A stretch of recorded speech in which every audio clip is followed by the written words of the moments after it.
Welcome to my channel VK Hindi Gyan. बच्चों, इसके पहले वाले वीडियो में हम लोगों ने लेसन ये बचपन स्टार्ट किया था, जो आप देख रहे हैं कि हम लोगों ने इसे यहाँ तक पढ़ा था। ये हो गया हमारा, यहाँ तक कि बचपन की दिलचस्पियाँ भी बदल गई हैं यहाँ तक। अब आगे आज हम लोग इसको आगे कंटिन्यू करेंगे। अब आप लोग देखिए, याद रहे उन दिनों कुछ घरों में ग्रामोफोन थे, रेडियो टेलीविज़न नहीं थे। हमारे बचपन की कुल्फ़ी आइसक्रीम हो गई है, कचौड़ी समोसा पैटीज़ में बदल गया है, शहतूत और फालसे और खसखस के शरबत कोक पेप्सी में। उन दिनों कोक नहीं, लेमनेड विमटो मिलती थी। बच्चों, पहले समय में वो बताने की वो बताती हैं कि पहले समय में हम लोग के घर में ग्रामोफोन हुआ करते थे, रेडियो टेलीविज़न ये सब नहीं हुआ करता था, है ना। तो वो ग्रामोफोन ही यूज़ किया करते थे उस समय। रेडियो टेलीविज़न इस तरह के चीज़ें नहीं होती थी हम लोग के इंटरटेनमेंट के लिए, है ना। हमारे बचपन की कुल्फ़ी आइसक्रीम हो गई थी। जो बचपन में हम लोग कुल्फ़ी खाया करते थे वो आज क्या हो गई है, आइसक्रीम हो गई है। आइसक्रीम के में बदल गई, मतलब आज कुल्फ़ी लोग नहीं खाते, आइसक्रीम खाते हैं ज़्यादा, ठीक है। कचौड़ी समोसा पहले बहुत यूज़ होता था, यूज़ तो आज भी बेटा करते हैं, लेकिन वो पैटीज़ में बदल गया। लोग आज पैटीज़ खाना ज़्यादा पसंद करते हैं। शहतूत और फालसे ज़्यादा खाया जाते थे उस समय, खसखस के शरबत पिया जाते थे, लेकिन आज लोग कोक पीते हैं, पेप्सी पीते हैं, यानी सॉफ्ट ड्रिंक पीते हैं, ठीक है ना। उन दिनों कोक नहीं हुआ करते थे, लेमनेड विमटो मिलती थी। मतलब इस समय जो है लोग कोक नहीं पीते थे, उस समय में लोग नींबू का शरबत इस तरीके की चीज़ें पिया करते थे, ठीक है। शिमला और नई दिल्ली में बड़े हुए बच्चों को वेंगर्स और डेविको रेस्ट्रा की चॉकलेट और पेस्ट्री मज़ा देने वाली होती। हम भाई बहनों की ड्यूटी लगती शिमला माल से ब्राउन ब्रेड लाने की। हमारा घर माल से ज़्यादा दूर नहीं था। एक छोटी सी चढ़ाई और गिरजा मैदान पहुंच जाते। वहां से एक उतराई उतरते और माल पर कन्फेक्शनरी काउंटर पर तरह तरह की पेस्ट्री और चॉकलेट की खुशबू मन भावनी। हमें हफ्ते में एक बार चॉकलेट खरीदने की छूट थी। सबसे ज़्यादा मेरे पास ही चॉकलेट टॉफ़ी का स्टॉक रहता था। मैं चॉकलेट लेकर खड़े खड़े कभी ना खाती, घर लौट कर साइड बोर्ड पर रख देती और रात के खाने के बाद बिस्तर पर लेट कर मज़ा लेकर खाती। वो कह रही कि शिमला और नई दिल्ली में बड़े हुए बच्चों को वेंगर्स और डेविको रेस्टोरेंट की चॉकलेट और पेस्ट्री मज़ा देने वाली होती है। तो वो कह रही कि हम भाई बहनों को कि जो है वो भाई बहन जो थे वो उनकी ड्यूटी शिमला पे माल से क्या कहते हैं, शिमला माल से ब्राउन ब्रेड लाने की होती थी। मतलब ब्राउन ब्रेड वहाँ से लाना रहता, तो वो ड्यूटी उनकी लगा करती थी भाई बहनों की। तो वो कह रहे हैं कि वहाँ से जो माल था वो ज़्यादा दूर नहीं था, तो वो लोग जो है एक छोटी सी चढ़ाई चढ़ते थे और वो गिरजा मैदान में वहाँ पहुँच जाया करते थे। और वहाँ पर जो है कन्फेक्शनरी के काउंटर पर उनको जो वहाँ पर तरह तरह की पेस्ट्री और चॉकलेट मिला करती थी, ठीक है। तो उन लोग को एक दिन, मतलब हफ्ते में सिर्फ एक दिन ही आदेश था कि वो चॉकलेट खरीद सकते हैं, रोज़ रोज़ नहीं, ठीक है। तो वो कहती हैं कि सबसे ज़्यादा उन्हीं के पास चॉकलेट टॉफ़ी का स्टॉक हुआ करता था, ठीक है। तो वो कहती हैं कि चॉकलेट लेकर ये नहीं कि खड़े खड़े खा लें, वो ऐसा नहीं करती थी। वो घर आती थी और उसके बाद उसे रख दिया करती थी। उसके बाद जब खाना वाना खा लेती थी रात में, तब वो बिस्तर पर लेट कर आराम से चॉकलेट खाया करती थी। शिमला के काफल में भी बहुत याद आते हैं, खट्टे मीठे, कुछ एकदम लाल और कुछ गुलाबी, रस भरी कसमल सोच कर ही मुँह में पानी भरा है। चेस्टनट एक और गजब की चीज़, आग पर भुने जाते और फिर छिलके उतारकर मुंह में। तो वो कह रही हैं कि शिमला में उनको जो है वो काफल जो थे वो बहुत याद आते हैं। वो खट्टे मीठे हुआ करते हैं, वो तो आप खट्टे मीठे होते हैं, लाल होते हैं या गुलाबी कलर के। तो मतलब ये सोच के ही वो कह रही कि ये सोच के ही मेरे मुंह में पानी आ जाता है, ठीक है। वो कह रही जो चेस्टनट होता है वो जो है उसको वो क्या किया जाता है, उसको आग में भूना जाता है। आग में भून कर फिर उसका छिलका उतार कर तब उसको खाया जाता है। तो चने जोर गरम और अनारदाने का चूर्ण, हाँ, चने जोर गरम की पुड़िया जो तब थी वह अब भी नज़र आती है। पुराने कागजों से बनाई हुई इस पुड़िया में निरा हाथ का कमाल है। नीचे से तिरछी लपेटते हुए ऊपर से इतनी चौड़ी कि चने आसानी से हथेली पर पहुंच जाएं। एक वक्त था जब फिल्म का गाना चना जोर गरम बाबू मैं लाया मज़ेदार चना जोर गरम उन दिनों स्कूल के हर बच्चे को आता था। वो कह रही चना जोर गरम और अनारदाने का चूर्ण जो है वो दोनों ही आज है। और वो कह रही कि चना जोर गरम तो आज भी उसी तरीके पुड़िया में मिलता है। वो जो है पुड़िया बनाकर जो गोल वो नीचे से पतली होती है ऊपर से ऐसे खुले मुंह की वो बनाई जाती है और आज भी वो बनती है। आज आप लोग उसमें चुरमुरा भी खाते हो जो मार्केट में मिलता है, ठीक है। तो उसी में चना भी बनाया जाता है, तो आज भी बनता है, वो भी आज भी मार्केट में बाजार में मिलता है, ठीक है। तो वो सब चीज़ों में जो चुरमुरा बनाते हैं या फिर ये चना जोर गरम ये सब चीज़ें उन्होंने कहा कि ये सब हाथ का कमाल है और वो इतने स्वादिष्ट लगते थे कि क्या कहते हैं मतलब आज भी लोग जो है उसको खाना पसंद करते हैं। और वो कह रही हैं कि यही चना जोर गरम जो गाना है वो उस समय बहुत मतलब हिट भी था, फेमस था ये गाना और हर बच्चे की ज़बान पर ये गाना हुआ करता था। कुछ बच्चे पुड़िया पर तेज मसाला बुरकवाते, पूरा गिरजा मैदान घूमने तक यह पुड़िया चलती, एक एक चना पापड़ी मुंह में डालने और कदम उठाने में एक खास ही रफ्तार थी। बचपन में हमने शिमला रिज पर बहुत मज़े किए हैं, घोड़े की सवारी की है। शिमला के हर बच्चे को कभी न कभी यह मौका मिल ही जाता था। वो कह रही हैं कि वो जो पुड़िया थी जिसमें चना जोर गरम डाल के देता था तो कुछ लोग उसमें तेज मसाला भी डलवा लिया करते थे, जिनको जैसा शौक है ना।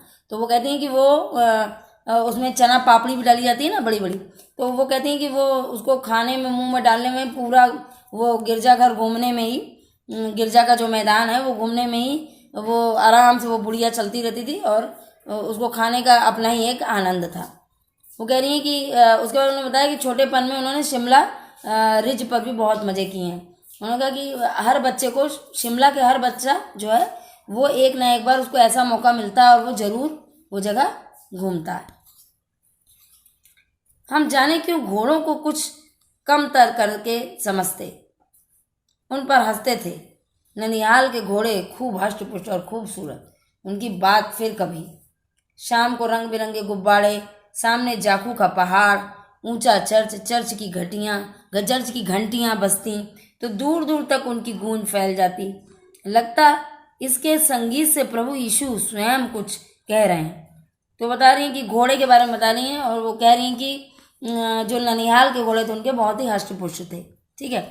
तो कह रही है अब इसके बारे में हम लोग बाद में बात करेंगे, लेकिन अभी वो क्या बता रही कि शाम को रंग बिरंगे गुब्बारे वो क्या कहते हैं शिमला में, जहाँ वो बता रही हैं कि एक वो सामने जाखू का पहाड़ था और वहीं पर ऊंचा चर्च भी बना हुआ था। तो चर्च में जो है वो घंटियाँ जब बजा करती थी तो उसकी जो आवाज़ है वो पूरे वहाँ पर पहाड़ के पर जो है वो गूंजती थी बहुत तेज तेज, ठीक है। तो ऐसा लगता था, वो कहती हैं ऐसा लगता था जैसे प्रभु यीशु स्वयं कुछ कह रहे हैं, ठीक है। सामने आकाश पर सूर्यास्त हो रहा है, गुलाबी सुनहरी धारियाँ नीले आसमान पर फैल रही हैं। दूर दूर फैले पहाड़ों के मुखड़े गहराने लगे और देखते देखते बत्तियां टिमटिमाने लगी।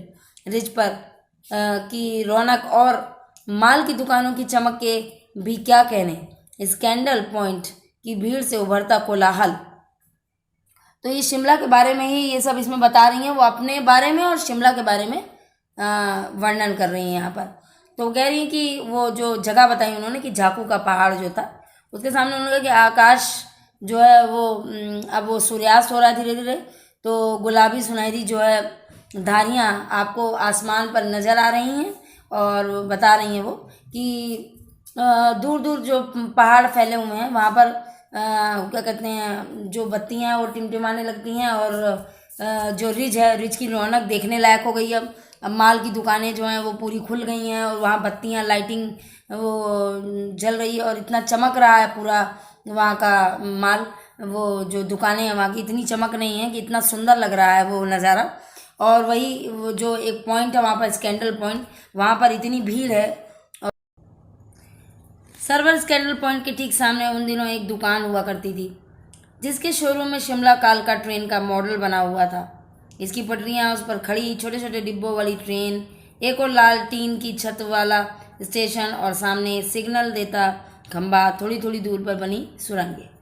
वो कह रही हैं कि वो जो सर्वर स्कैंडल पॉइंट था उसके ठीक सामने जो है उन दिनों एक दुकान हुआ करती थी, जिसके शोरूम में एक तो शिमला कालका ट्रेन का मॉडल बना हुआ था। ठीक है, कालका ट्रेन जो है वो शिमला कालका ट्रेन है, उसका एक मॉडल बना हुआ था और उसकी पटरियाँ उस पर खड़ी हुई थी, छोटे छोटे डिब्बे बने हुए थे उसके ऊपर, है ना, ट्रेन के। ठीक है, और एक और जो है लाल टीन की छत वाला स्टेशन भी वो बना हुआ था और सामने सिग्नल देता हुआ खंबा भी वहाँ पर उन्होंने बना रखा था और थोड़ी थोड़ी दूर पर सुरंगें भी बनी हुई थी। ठीक है, पिछली सदी में तेज रफ्तार वाली गाड़ी वही थी। कभी कभी हवाई जहाज भी देखने को मिलते। दिल्ली में जब भी उनकी आवाज़ आती, बच्चे उन्हें देखने बाहर दौड़ते।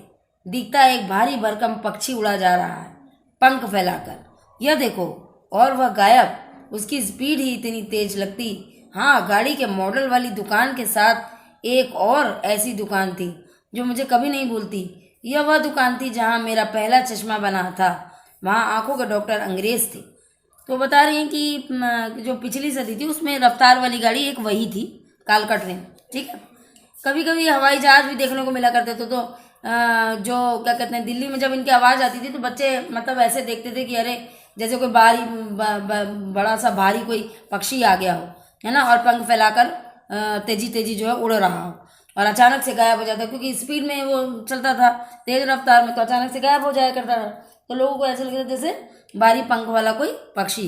ठीक है, तो उन्होंने कहा कि जो गाड़ी के बारे में बता रही थी कि मॉडल वाली दुकान के बारे में, तो उन्होंने कहा कि वो उस दुकान के अलावा उनको एक दुकान भी बहुत ज़्यादा याद थी जहाँ पर उनको चश्मा बना था। तो वहाँ जहाँ चश्मा बना था वहाँ बेटा जो डॉक्टर थे वहाँ आंखों के, वो अंग्रेज थे। ठीक है, शुरू शुरू में चश्मा लगाना बड़ा अटपटा लगा। छोटे बड़े मेरे चेहरे की ओर देखते और कहते आंखों में कुछ तकलीफ है, इस उम्र में ऐनक, दूध पिया करो। मैं डॉक्टर साहब का कहा दोहरा देती, कुछ देर पहनोगी तो ऐनक उतर जाएगी। तो कह रही हैं कि उनको शुरू शुरू में जब छोटी थी ना, मतलब कम ही एज में ही उनको चश्मा लग गया था, तो इसलिए सब लोग देख के कहते थे कि ये तुम्हें चश्मा कैसे लग गया और तुम्हें आंखों में कोई दिक्कत है क्या जो तुम चश्मा लगाती हो। तो वो क्या कहते हैं, और आगे से सलाह भी देते थे कि भैया तुम दूध पिया करो, तुम्हारा चश्मा ना उतर जाएगा। तो वो एक ही जवाब देती थी डॉक्टर साहब का, जो डॉक्टर साहब ने उन्हें कहा था कि कुछ ही दिन पहनेंगे फिर उसके बाद ऐनक उतर जाएगी मेरी। कैसे वैसे डॉक्टर साहब ने पूरा आश्वासन दिया था, लेकिन चश्मा तो अब तक नहीं उतरा, नंबर बस कम ही होता रहा। मैं अपने आप इसकी जिम्मेवार हूँ। जब आप दिन की रोशनी को छोड़कर रात में टेबल लैंप के सामने काम करेंगी तो इसके अलावा और क्या होगा। हाँ, जब पहली बार मैंने चश्मा लगाया था तो मेरे एक चचेरे भाई ने मुझे छेड़ा, देखो देखो कैसी लग रही है। तो उन्होंने कहा कि डॉक्टर साहब ने उन्हें पूरा आश्वासन दिया था कि वो चश्मा उतर जाएगा उनका, लेकिन आज तक ऐसा नहीं, वो चश्मा लगा ही हुआ है, लेकिन हाँ नंबर घटा उनका। लेकिन वो कहती हैं कि इसके लिए मैं खुद जिम्मेदार हूँ, क्योंकि मैं सुबह की रोशनी में काम ना करके लाइट लैम्प जलाकर उसमें काम करूँगी अगर, तो चश्मा कहाँ से उतरेगा। ठीक है, उसी में वो ये भी बता रही है कि उनके चचेरे भाई ने उनको कई बार इसके लिए छेड़ा भी कि कैसी लग रही है चश्मा लगाकर। ठीक है, आँख पर चश्मा लगाया ताकि सूझे दूर की, यह नहीं लड़की को मालूम सूरत बनी लंगूर की। ऐसी वो जो है उसको कहा, छेड़ा करते थे बोलकर कि आज आँख में चश्मा तो लगाए हुए है, लेकिन इसको सूझती तो बड़ी दूर की है ना, और ये लड़की इसको कोई बड़ी जो है मासूम लड़की मत समझो, ये एकदम इसकी सूरत बिल्कुल लंगूर जैसी है। ऐसा वो जो है उसके चचेरे भाई उसे चिढ़ाया करते थे। ठीक है, मैं खींची कि मुझ पर यह क्यों दोहराया जा रहा है, पर शेर बुरा ना लगा।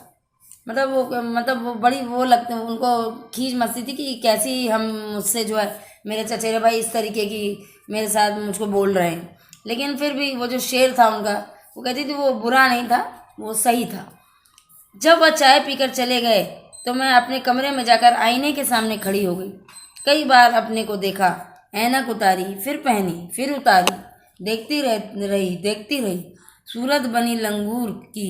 नहीं नहीं नहीं, हाँ हाँ हाँ। मैंने अपने छोटे भाई का टोपा उठाकर सिर पर रखा। कुछ अजीब लगा, अच्छा भी और मजाकिया भी। तब की बात थी, अब तो चेहरे के साथ घुल मिल गया है चश्मा। जब कभी उतरा हुआ होता है तो चेहरा खाली खाली सा लगता है। याद आ गया वह टोपा, काली फ्रेम का चश्मा और लंगूर की सूरत। हाँ, इन दिनों शिमला में मैं सिर पर टोपी लगाना पसंद करती हूँ। मैंने कई रंगों को जमा कर लिए, कर ली, कई रंगों की जमा कर ली है।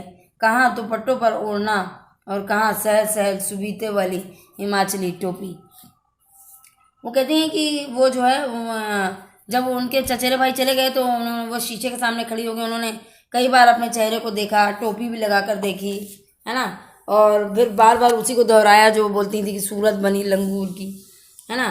फिर उन्होंने सोचा कि टोपा भी लगाया, अपने भाई का लगा कर देखा, कुछ अजीब सा लग रहा था, हाँ, लेकिन जो है लेकिन आज वो कहती हैं कि भाई वो अब तो चेहरे के साथ घुल मिल गया है। शुरू में लगाता तो आदमी को लगता है ना कि मैंने क्या लगाया हुआ है, मैं अच्छा लग रहा हूँ नहीं लग रहा हूँ ना, तो लेकिन अब क्या है कि अब वो चेहरे के साथ घुल मिल गया। और दूसरा अब अगर आप उसको उतार दोगे तो चेहरा उनका, वो कहती हैं कि अब चेहरा खाली खाली भी लगता है। और ये सच है कि अगर कोई चीज़ आप रेगुलरिटी से लगाते रहते हो, अगर उसे उतार दोगे तो अब आपका चेहरा अजीब सा और खाली खाली सा लगेगा, ठीक है।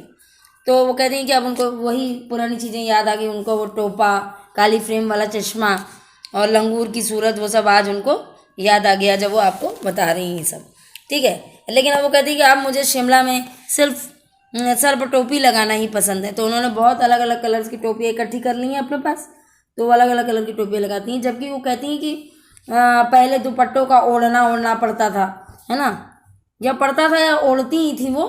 और अब वो हिमाचली टोपियाँ लगाती हैं, वही जो उनको पसंद आती हैं, ठीक है बच्चों। तो ये इसको लिखा है कृष्णा सोबती ने, और वही अपने बारे में ये बता रही थी जो हमने आपको बताया। तो ये संस्मरण है। तो बच्चों इस तरीके से ये लेसन समाप्त हुआ। तो अब हम अगली वीडियो पर अभ्यास करेंगे। Thank you.